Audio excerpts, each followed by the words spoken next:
to Leo's Spizzirri live from the National Restaurant Association show here on the show floor in Chicago. I'd like to introduce Mr. Giulio Adrniani that came here all the way from Washington, D.C. Yep. Via Rome. Yeah, New York. New York, and then it was all the way back. You have a pizzeria called what? Slice and pie. Slice and Pie in Washington, D.C., right? Correct. Slice and Pie, Washington, D.C., part of the top 50 pizzas in the United States. Today, Giulio, we're going to be talking about New York pizza. So Giulio is a classically trained Italian pizzaiolo. Literally knows how to make every style of Italian pizza as a pro, as a mastro, right? New York pizza right now, if you don't know, is like in its renaissance, right? It's golden age. Why? Because for the first time, we have people from all skill levels from around the world thinking in a direction of improving a classic, right? Yep. Things like the fundamentals in baking, going back years, right? Trying to say, how do we adapt and take something that's got the opportunity to be accessible by all and create something very special. The story of New York pizza came from Italy, actually, where pizza began. Yeah. And the story of, I would say it probably wasn't until the 50s that people actually had an actual pizza in New York. Maybe the late 40s, maybe the late. Actually, there are stories of pizza in 1800. In the late 1800s, we heard little trickles that these historians now, like one of our instructors, a gentleman named Scott Wiener, who has the New York Pizza Tour, Scott's Pizza Tours in New York. And he talks about this evolution and pizza arriving in New York, and that's what we're going to be making. So it used to be that back in the day, I don't know if it was all of the flour, but a majority of the flour for New York pizza was usually, well, actually one of our collaborators at Pizza University is General Mills. Yeah. And we saw the famous Ultrumps with the red label, which is a bleached and bromated flour, which would help improve the dough by giving it a structure. But it also gave this texture that sometimes might appear to be chewy. Yeah. And part of the chewiness came because it was a low hydration dough. And when we talk about hydration, we're talking about the amount of water inside of the dough formula compared to the total flour weight. Because it's a higher protein flour, it absorbs a lot of water. So as Giulio was saying, at his pizzeria, and some of these new school historic pizzerias that are destination pizza joints, we're talking about higher hydration dough. What's the hydration on this dough? 68%. 68% hydration, where maybe we came from a world that was 55. maybe 55, maybe 10, 12, 15% less water, okay? So the great thing about a high hydration dough is that these doughs, as they're baking and become this crust, as soon as the water turns into steam, guess what? It disappears. And what you have left inside is this gorgeous, light, airy, crispy crust. And as soon as you taste this pizza, you're going to say, wow, this is really light, really airy. We can eat a lot of this pizza without feeling like you want to go lay on the couch and take a nap, like you just ate a brick, right? Yeah. Which used to be one of the things. You used to yell at that, oh, I had a slice of pizza. I can't eat pizza, but it's still heavy. It's not the case anymore. I'm also looking, Giulio, the amount of sauce and cheese. There's a little more sauce than normal, a little less cheese than normal. Now, So why do you do this? The new trend, they want the pizza very thin and crispy, so you don't want to increase too much the amount of the mozzarella on top. So it's the new trend, very This is light great. on cheese. So a little bit more sauce will become sweeter, believe it or not, because as it bakes, it kind of gets more concentrated in the oven. These particular tomatoes that we're using are actually Italian tomatoes Like only this one. from one of our collaborators called Chow ground tomatoes. Mhm. And there's really nothing but a little bit of salt inside these tomatoes. We didn't do much to them. The rest of the magic is going to happen on the pizza itself, and you're going to finish these as ingredients, right? Yes, yes. So now let's talk about the oven. You just launched the pizza in the oven. We're using an electric oven. Were you using electric ovens? Or were you using a regular gas deck oven like before, like it was standard? Unless obliged, I would always go to electric now. So back in the day, because we didn't have all the technology that we have now, we would have seen historically gas deck ovens being used.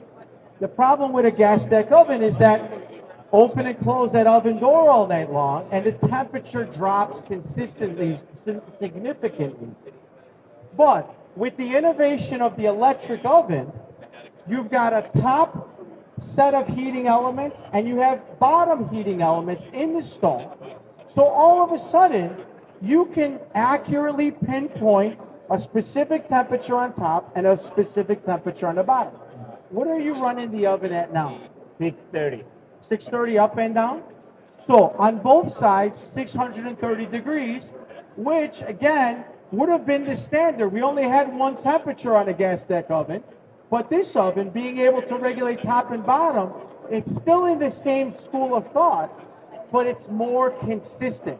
Now, in your pizzeria, how many ovens do you run, right?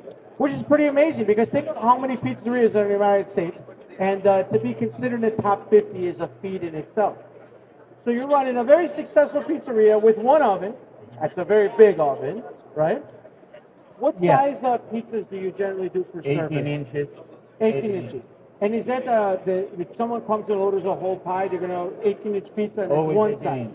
Fantastic. And that's the same slice for the counter, right? Yeah. Part of the amazing part of a New York style pizza is that they're not all sold as whole pies.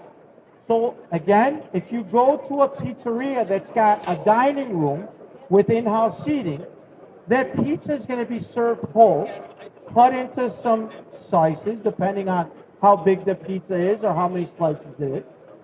But the more historic would be the slice counter, where you would have a pizza set out on the counter, and then when you select the slice that you want, it would go back into the oven. Yep.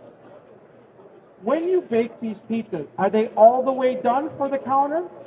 So you're not par baking. Say, I know some people say, "Oh, I only do 3/4 of the way, 80% of the way." You do them all the way. You bake it the proper way, and then when it comes and if someone selects the slice, how long do you put it back in the oven? 45. 45 seconds because it's already done. So really, you're just rewarming the ingredients. And because the pizzas are really thin in the middle, so it will warm up in a second. And what's the characteristic of the bottom of the crust when you rewarm it? It's gonna be nice, crispy texture. I've had your pizza. It's almost like it shatters like glass. If you Glass, can think of it. yeah. It's got this crunch on the outer layer, but the inside still has this nice humid interior, the crumb we say, right? Which has a beautiful texture in itself. Just enough to hold up all these ingredients. Now Giulio is actually looking at his pizza inside of the oven, and he's rotating a little bit. The electric oven was designed with the mentality that it's kind of set it and forget it. But not every pizza can be made that way. Depending on the toppings, you might need to move it. You might need to turn it. This comes with the skill of the pizzaiolo. Giulio's been making pizzas for a very long time. In every situation, every part of the world. So to see him actually go into the oven and adjusting it is again a testament that it's not so set it and forget it. Can you do consistent pizza, put it in the oven and take it out when it's done? Yes. But the skilled operator is going to say, that pizza needs another minute, another 2 minutes. I'm going to turn it a little bit. You might have a pizza launched in the back corner of the oven, or you might have a pizza in the very front of the oven. And this is perfect. But when you look at this pizza, the characteristic is that it's airy, it's bubbly, it's got some of those gorgeous little charred bubbles on the edge. And if I shut my mouth long enough, you can hear it crunch as he's cutting through it. If you have never had the joy of trying a beautiful, crispy New York slice out of the oven, this is going to be the experience, folks. But guess what? This is not done. Giulio started with a little bit of mozzarella, a lot of tomato sauce, and now he's going to finish with the rest of the toppings. In this case, he's going to make a cheese slice more of on the margarita side, with a little bit of fresh basil sliced with the scissors, maybe a callback. Testament. This is a testament to the probably one that revolutionized the New York style. That was Don DeMarco. Don DeMarco from a pizzeria called Di Fara.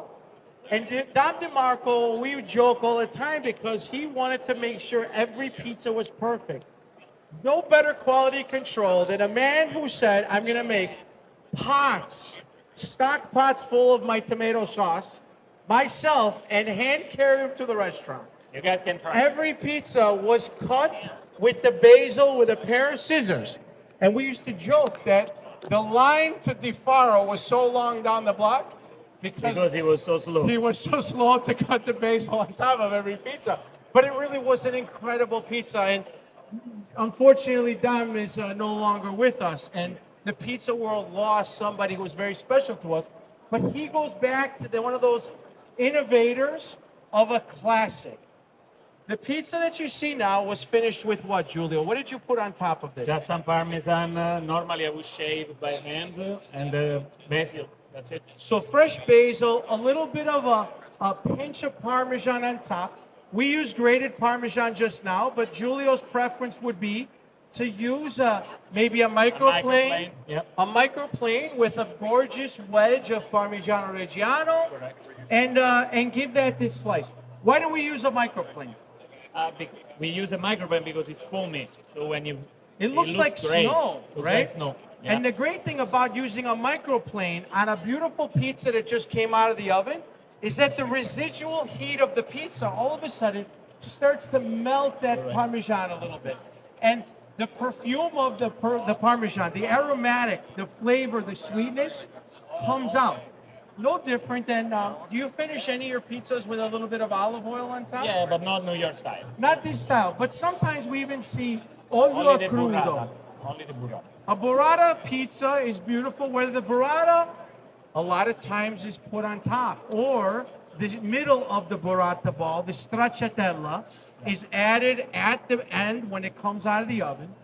And then a little bit of that beautiful olive oil, same thing, warming up the olive oil, and you have the perfume of the olive oil. I keep saying perfume, I mean, it's like an aromatic, right? The The aroma, smell, yeah. the aroma of the ingredient.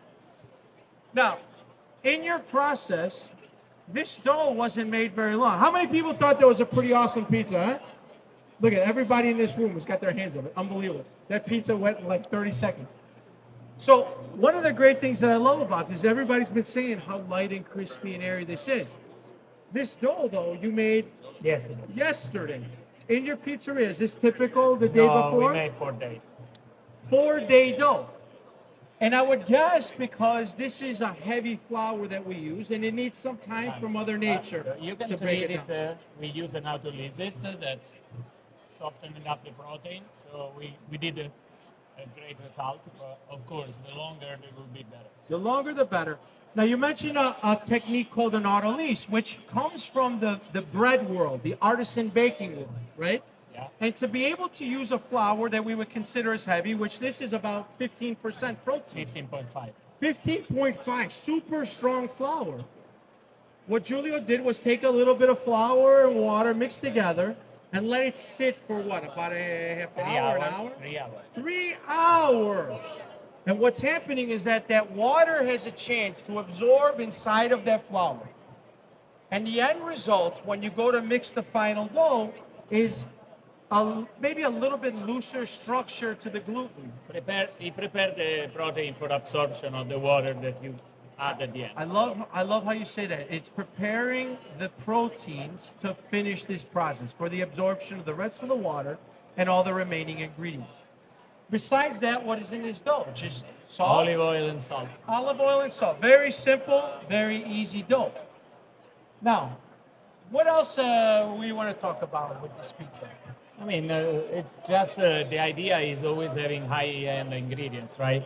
Even the reason why I sharpen the Parmesan, I mean, I use the microplane is the one that we buy pre-grated, even if it's coming from Italy, in order to stay freshly pre-graded in a container, it has some form of agent, normally nitrogen, that will keep it dry and so it will lose its characteristic. It will be more powdery. So you want to always use the new wave of New York style pizza start from high-end ingredients. High end is always better.